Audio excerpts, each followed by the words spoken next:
ভেনেজুয়েলায় ভয়াবহ দুই ভূমিকম্পে এ পর্যন্ত ৯২০ জনের মৃত্যুর তথ্য নিশ্চিত করেছে ভেনেজুয়েলার স্বাস্থ্য বিভাগ। এখনও নিখোঁজ ৫০,০০০-এরও বেশি মানুষ। এর মধ্যে আবারও রিক্টার স্কেলে ৪.৯ মাত্রার ভূমিকম্প রেকর্ড করা হয়েছে। বিপর্যস্তদের সহায়তায় এগিয়ে আসছে বিশ্বের বিভিন্ন দেশ। বুধবার শক্তিশালী দুটি ভূমিকম্পের আঘাতে লণ্ডভণ্ড ভেনেজুয়েলা। ধ্বংসযজ্ঞ থেকে রেহাই পায়নি রাজধানী কারাকাসও। এখনও নিখোঁজ ১.৫ মানুষ। শতাধিক বাসিন্দা ধ্বংসস্তূপের নিচে আটকা পড়ে আছে বলে জানিয়েছে ভেনেজুয়েলা সরকার। আফটারশকের শঙ্কায় খোলা আকাশের নিচে দিন কাটাচ্ছেন অনেকেই।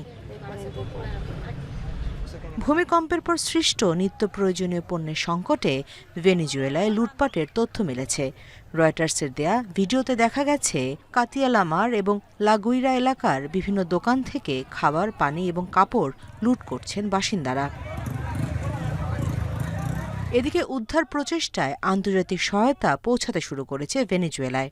এরই মধ্যে কাজ শুরু করেছে মার্কিন সাউদার্ন কমান্ডের একটি সমন্বয়কারী দল। সবচেয়ে বড় সহায়তা বহরগুলোর মধ্যে একটি এসেছে মেক্সিকো থেকে। এছাড়াও চিকিৎসক, প্রকৌশলী ও উদ্ধার বিশেষজ্ঞদের একটি দল পাঠিয়েছে চিলি। লাতিন আমেরিকার পাশাপাশি সহায়তা পাঠিয়েছে ইউরোপের বিভিন্ন দেশ।